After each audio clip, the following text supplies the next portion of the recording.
नमस्कार। एनटीपीसी की सीरीज में आज हम हाजिर हैं 8 मार्च 2021 के प्रथम पाली से प्रश्नों को लेकर। तो चलिए शुरू करते हैं। पहला क्वेश्चन है, नस्लीय भेदभाव के खिलाफ लड़ने हेतु नटाल भारतीय कांग्रेस की स्थापना किसने की थी? तो ये किया गया था महात्मा गांधी के द्वारा। ठीक है, 1894 ईस्वी में। ठीक है, 1894 ईस्वी में। और यह जो है दक्षिण अफ्रीका में किया गया था। ठीक है, चलिए आगे है कि एक सिलेंडर की त्रिज्या व ऊंचाई क्रमशः जो है इतना और इतना है, तो इसका आयतन ज्ञात कीजिए। तो देखिए, सिलेंडर का आयतन क्या हो जाता है? तो आयतन का सूत्र हो जाता है पाई आर स्क्वायर एच। पाई का मान 22/7। आर क्या है? यहाँ पर आर जो है 28 है। ठीक है, और ये दो बार है तो 28 × 28। और एच जो है आपका 40। ये आपका हो जाएगा 7×4 = 28। अब आप गुणा कर लीजिए। देखिए 28 चौका अगर गुणा कर देंगे तो आपका हो जाएगा 112। 112 से 22 में कर देंगे तो ये आपका 2 दूनी का 4। और ये यानी कि 224 हो जाएगा। और 4 2 2 अर्थात आपका 4, ये 6 4 2। और फिर 40 में गुणा कर दें यानी कि 4 से कर दीजिए। ठीक है, तो 4 चौको 16, 4 छक्का 24, 25, 2, 4 चौको 16, 2 18, 1 4 दूना का 8 है 9।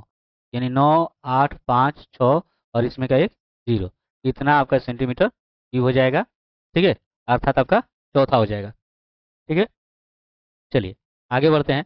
दिया गया है कि परमाणु हथियार में उपयोग किए जाने वाले सबसे सामान्य समस्थानिक है। तो वो समस्थानिक है यूरेनियम और प्लूटोनियम।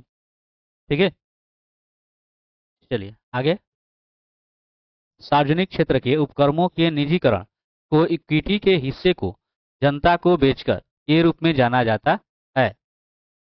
तो यह जाना जाता है विनिवेश के रूप में। ठीक है, अगला, निम्नलिखित में से कौन सी एक पीएसयू नहीं है? तो है बीएसएनएल। ठीक है, 2007 में टाटा ग्रुप द्वारा विकसित सुपर कंप्यूटर का कौन सा नाम है? तो है ए का। ठीक है, क्या है? ए का।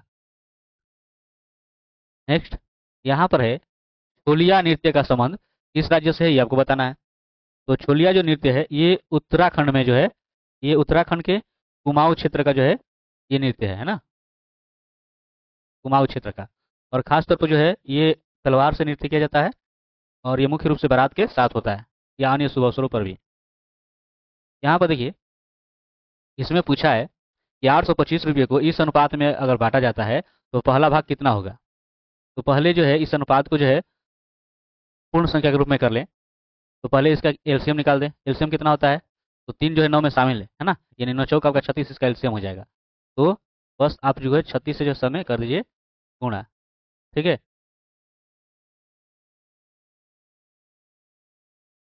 अब देखिए यहाँ से आपका हो जाएगा 12। ये आपका 9 चौक 36, तो 6 चौक 16, और ये 4 9 36, तो नतिया 27। और जैसा कि आप यहाँ पर स्पष्ट आपको दिख रहा है कि पहला भाग कौन है? 12 है। ठीक है, तो पहला भाग आपको पता करना है, तो 12 आपको ऊपर रखिए और टोटल ये और ये जोड़ दीजिए। ठीक है, तो 12 16, तो 12 16 जो है 28 हो जाएगा। और 28 और 27 जोड़िएगा तो 55 हो जाएगा। और गुणे 825 रुपया है। ठीक है, अब 11 से देखिए, 11 पचे 55, 11 से 11 7 77, 5 और 5 तो 11 5 55। और 5 से ये 15 बार में, तो 15 में आप 12 में गुणा कीजिएगा तो कितना हो जाएगा? 180। यानी आपका आंसर हो गया तीसरा। ठीक है, चलिए अगला है, यदि एक समचतुर्भुज के विकर्ण की जो है लंबाई इतनी है और दूसरे जो विकर्ण की लंबाई इतनी है, तो समचतुर्भुज के प्रत्येक भुजा की लंबाई क्या होगी? तो देखिए, समचतुर्भुज के प्रत्येक भुजा की लंबाई अगर याद करोगे तो देखिए, पहले विकर्ण का आधा का वर्ग, ठीक है, दूसरे विकर्ण का आधा का वर्ग, ये सूत्र आपका हो जाता है। ठीक है, तो पहला जो विकर्ण है आपका 32 है, 32 का आधा कर लोगे इसका, और ये आपका 24 का आधा। और जैसा कि अगर आप इसको सूत्र अगर आपको याद रहा तो इस तरह करने की आपको जरूरत नहीं होगी। ठीक है ना, तो ये देखिए आपका 16 का हो जाएगा, ये 12 का। तो 16 का वर्ग कितना हो जाना है? तो 256। और 12 का 144। तो ये आपका 6 4 10, 4 5 9 1 10 और 2 1 3 1 4, और 400 का वर्गमूल कितना हो जाता है? 20। यानी आपका आंसर क्या हो जाएगा? दूसरा। ठीक है, चलिए आगे देखते हैं। अगला है कि एक राशि जो है 5 वर्षों में 9% है ना प्रति वर्ष की दर से 4,500 रुपये की कुल साधारण ब्याज दर प्राप्त करती है। तो राशि क्या थी?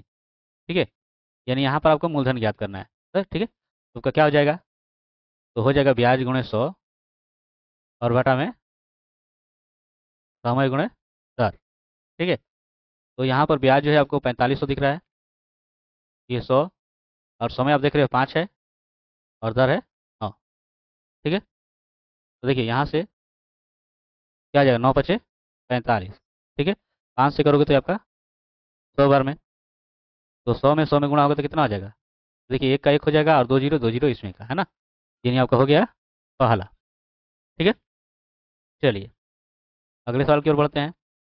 अगला सवाल दिया गया है कि रासायनिक पदार्थों से बने नायलॉन एवं पॉलिएस्टर जैसे रेशों को कहा जाता है, तो उन्हें क्या कहा जाता है, तो सिंथेटिक फाइबर। ठीक है, कृत्रिम रेशा ये होते हैं, उपकरण, मशीन, भवन आदि जो उत्पादन के लिए आवश्यक होते हैं कहलाते हैं। ये जो है स्थिर पूंजी होते हैं, है ना, अचल संपत्ति होते हैं ये। ठीक है, इसको फिक्स्ड कैपिटल कहा जाता है, ध्यान रखिएगा। निम्नलिखित में से किसे पादप जगत का उभयचर कहा जाता है, तो ब्रायोफाइट्स को। ठीक है, ब्रायोफाइट्स को। यहाँ पर देखिए इसके बराबर इतना दिया गया है, तो यहाँ पर पूछा है x² बटा 1/x² का मान क्या होगा, तो आप जानते हो तो अगर इस तरह का सवाल दे तो इसका वर्ग करके, ठीक है, 2 घटा दीजिए, तो 26 का वर्ग कितना हो जाता है, तो 676, और इसमें से 2 घटा दीजिए, हो जाएगा 674। आपका आंसर हो जाएगा तीसरा। अब रही बात ये कैसे हुआ, तो जैसा कि आप जानते हो a+b का अगर आप होल स्क्वायर करोगे तो क्या हो जाएगा, a² + b² है ना, प्लस 2ab। ठीक है, अब देखिए a+b का होल स्क्वायर ये इधर आएगा तो -2ab हो जाएगा। ठीक है, a² + b² बराबर, अब अगर इसके मान को अगर आप देखोगे तो देखिए ये अगर करेंगे x और ये 1/x का स्क्वायर -2 और x इंटू 1/x। ठीक है, तो ये कटेगा तो आपको क्या प्राप्त हो जाएगा, है ना, आपको यही प्राप्त होगा, इसका स्क्वायर और -2। ठीक है, मतलब यहाँ पर जो आपका x² बाई 1/x² है उसके उधर में आपको यही प्राप्त होगा, है ना, तो वही वाला आपका शॉर्टकट है। आप अगर ध्यान रखोगे ये आपका बेसिक हो गया, और इसको आप ध्यान रखोगे तो मिनट भी नहीं लेंगे और आप इसको हल कर पाओगे। चलिए, दिए गए पैटर्न का ध्यानपूर्वक अध्ययन करें और उस संख्या का चयन करें जो उसमें प्रश्नवाचक चिन्ह को प्रतिस्थापित कर सके। कैसे हुआ होगा ये, तो देखिए यहाँ पर देखते हैं गुणा करके, 12 चौक क्या हो जाएगा 48, आइए 8 ये भी क्या हो जाएगा 48। ठीक है, उसी तरह अगर ये देखें तो ये आपका 8×3 = 24 हो जाएगा, ये भी हो जाएगा 6×4 = 24, मतलब गुणा करने पर समान आ रहा है ना। उसी तरह ये कीजिएगा 4×9 = 36। अब इसमें किससे करेंगे, ये 36 है, तो 12 में अगर गुणा करेंगे तो कितना आ जाएगा 36, यानी आपका आंसर क्या हो जाएगा 12। ठीक है, अब देखिए ये आपका दिया गया है, तो ये सूत्र होता है। ठीक है, ये एक आपका सूत्र हो जाता है tan a minus tan b बटा 1 minus tan a into tan b बराबर आपका हो जाता है tan a माइनस b। ठीक है, मतलब ये है, आप इसके बदले रख सकते हो tan 85 डिग्री माइनस 25 डिग्री, अर्थात ये घटाइएगा तो कितना हो जाएगा 60 डिग्री। ठीक है, और tan 60 डिग्री का मान कितना होता है, तो कर्ण 3, यानी कि तीसरा हो जाएगा। ठीक, चलिए आगे है कि पद्म भूषण पुरस्कार 2018 किस क्रिकेट खिलाड़ी को मिला है, तो इसमें तो महेंद्र सिंह धोनी हो जाएगा, लेकिन आपको इस साल का और पिछले साल वाला आपको ध्यान देना है, ठीक है ना, ये नहीं। चलिए आगे है कि 5 परमाणु हथियार शक्तियों और संयुक्त राष्ट्र सुरक्षा परिषद के 5 अस्थायी सदस्यों द्वारा शेष विश्व पर 1968 में से कौन सी संधि लागू की गई थी, तो अप्रसार संधि। ठीक है, अप्रसार संधि, मतलब इसके तहत ये था कि सभी देशों को जो है जो परमाणु हथियार या जो विस्फोटक है उसको जो है बढ़ाना नहीं था, है ना, सीमित रखना था। देखिए इसमें दिया गया है कि 22, 35, 15, 75, 66, 50, 52, 36, 70, 86 और 10 का माध्य क्या है, तो माध्य में आप जानते हो कि सभी प्रेक्षणों का योग और प्रेक्षणों की संख्या। तो देखिए सभी जो प्रेक्षण है देख लीजिए, 1 2 3 4 5 6 7 8 9 10 11, तो 11 से भाग कर देना है। अब इनको जोड़िए, देखिए ये 2 5 7 7 5 12, 12 5 17, 17 6 23, 23, और ये आपका 2 25, 25 6 31, 31 6 37। ठीक है, तो 7 हो जाएगा हासिल 3। तो देखिए 2 3 5 5 1 6 6 7 13 13 6 19 19 5 24 24 5 29 29 और 3 32 32 7 39 39 और 8 47 47 48 48 3 51, यानी 517। ठीक है, अब इसमें भाग करोगे तो क्या हो जाएगा, देखिए 11 चौक 44, 11 से कर दीजिए 11 चौक 44। ठीक है, तो 11 में 4 कटेगा 7 7, 11 7 77, यानी आपका आंसर यहाँ पर क्या आ जाएगा 47, अर्थात चौथा। ठीक है, चलिए यहाँ पर देखिए निम्नलिखित को हल करें। देखिए ये आपका एक जैसा है ना। और तो ये आपका ये सूत्र लागू हो जाएगा, ए स्क्वायर माइनस बी स्क्वायर यानी ए प्लस बी इंटू ए माइनस बी। ठीक है, ए माइनस बी आपका ये दिया हुआ है, यानी ए बाई माइनस बी वाला जो इसका निकालोगे उसका काम समाप्त। मतलब यहाँ पर आप इसका आंसर सिर्फ और सिर्फ जोड़कर प्राप्त कर सकते हो। ठीक है, तो ये 8 8 4 12 2 2 4 1 5।